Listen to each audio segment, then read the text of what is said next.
আসসালামু আলাইকুম দেশবাসী। আজকে আপনাদের সামনে খুব গুরুত্বপূর্ণ এবং মর্মাহত একটি বিষয় নিয়ে কথা বলতে আসছি।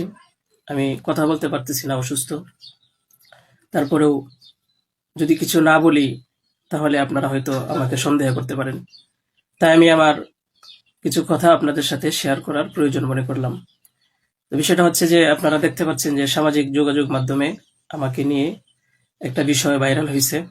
বিভিন্ন পত্র-পত্রিকায় সেগুলো হয়তো প্রচার হচ্ছে। তো আমি আপনাদের বলবো যে এই বিষয়টার সাথে, যে বিষয়টা মেঘলা নামক একটা মেয়ে এবং আমার ছবি দিয়ে যে একটা অপপ্রচার করা হচ্ছে, অপবাদ রটানো হচ্ছে, এটার সাথে আমি কোনোভাবেই সম্পৃক্ত না। আমি এটার বিষয়ে কিছুই জানি না। আমি যদি বলি তাহলে বলবো যে এই মেয়েটা আমাদের এখানে পড়াশোনা করেছে, গত বছর পড়েছে এবং এর আগের বছরও পড়েছে। তো এর আগের বছর পুরনো বছর পড়াশোনা করার পরে সে আমাদের মাদ্রাসা থেকে চলে যায়। তো পরবর্তী বছর যখন মাদ্রাসা শুরু হলো তখন আমরা খোঁজ নিয়ে জানতে পারলাম যে কে কে আসে নাই। তো যারা যারা আসছে না তাদের মধ্যে সেও একজন ছিল, যে সে এখান থেকে চলে গেছে অন্য কোথাও। তো খবর নিয়ে জানতে পারলাম সে ঢাকা চলে গেছে, তারা বাবা মার সাথে থাকে। বাবা মা, সৎ বাবা এবং মা অন্য কোথাও আগে বিয়ে বসছিল। তো বর্তমান যে বাবা আছে মেঘলা, তার মেয়ে না, বরং আগের বাবার মেয়ে সে। তো সে যখন ঢাকায় চলে গেল আমরা শুনলাম, তখন আমরা কিছু বলি নাই, ঠিক আছে, ঢাকায় তো পড়াশোনা বেশি হয়, তাহলে পড়ুক। আমরা আমাদের ক্লাস শুরু করে দিলাম। কিছুদিন যাওয়ার পরে দেখলাম আবার এই মেয়েটা আমাদের মাদ্রাসায় আসছে।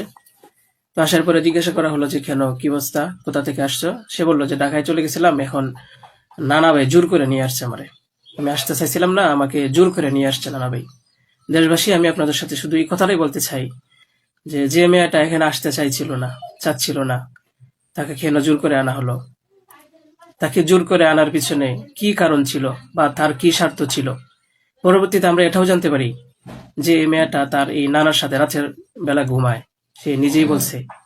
কেন বলছে? যখন আমরা জিজ্ঞাসা করলাম যে তুমি হিজাব পরো না, অন্য মেয়েরা হিজাব পরে, তুমি বোরকা পরো না, অন্য মেয়েরা বোরকা পরে, কারণ তার চলাফেরা সম্পূর্ণ আলাদা ছিল। আপনারা চাইলে গ্রামে গিয়ে মাদ্রাসার ছাত্রছাত্রী যারা আছে তাদের সাথে কথা বলে দেখতে পারেন যে সে সম্পূর্ণ আলাদা ছিল।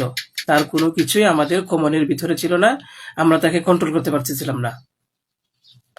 তো সে এইভাবে কিছুদিন থাকার পরে আমরা ভাবলাম যে হয়তো তাকে আমরা রাখতে পারবো না, কারণ আমরা তাকে কন্ট্রোল করতে পারছি না।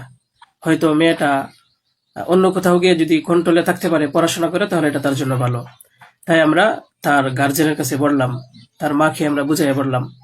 আমাদের উদ্দেশ্য এটাই ছিল যে তার মা যেন তাকে বুঝিয়ে বলে যায় যে হুজুরের কথা মেনে চলবা, মাদ্রাসার নিয়ম কানুন মেনে চলবা, এই কথাগুলো উনি বুঝিয়ে যাবেন। কিন্তু উনি কি করছেন যে ওনার মেয়েকে উনি বলছে যে না, আমি এখানে রাখবো না, নিয়ে চলে যাব।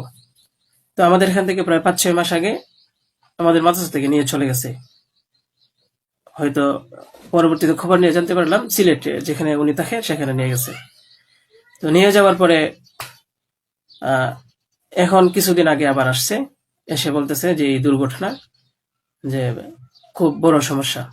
যে কথাটা শোনার পরে আমার মতো একজন সাধারণ মানুষ, আমি আর সহ্য করতে পারছি না, আমি আর নিজেকে ঠিক রাখতে পারি নাই।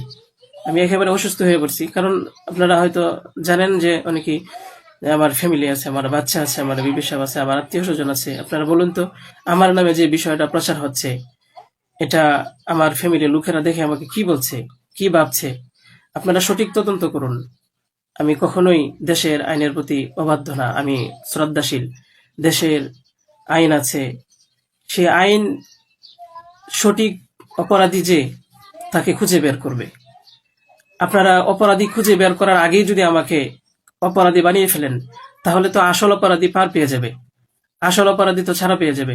আপনাদের কাছে আমি অনুরোধ করে বলি, আপনারা আহ, আসল অপরাধীকে খুঁজে বের করুন। টেস্ট করা হোক যে আসলেই এ বাচ্চা বাবাকে। আপনারা আমাকে টেক দিচ্ছেন, বিভিন্ন পত্রপত্রিকায়, টেলিভিশনে বলা হচ্ছে। আমি আপনাদের কাছে শুধু এই কথাইগুলি বলবো যে আল্লাহ তাআলার বিচারের উপরে যদি শ্রদ্ধাশীল থাকেন, এই বিশ্বাস করেন, তাহলে আমাকে নিয়ে আর এরকম কাজ করবেন না। আপনারা সঠিক তদন্ত করে সঠিক অপরাধীকে খুঁজে বের করুন। আমি আপনাদের সামনে আর কথা বলতে পারতেছি না। আপনারা সবাই ভালো থাকবেন। ইনশাল্লাহ পরবর্তীতে আরো কথা হবে ইনশাল্লাহ। আসসালামু আলাইকুম রহমতুল্লাহ।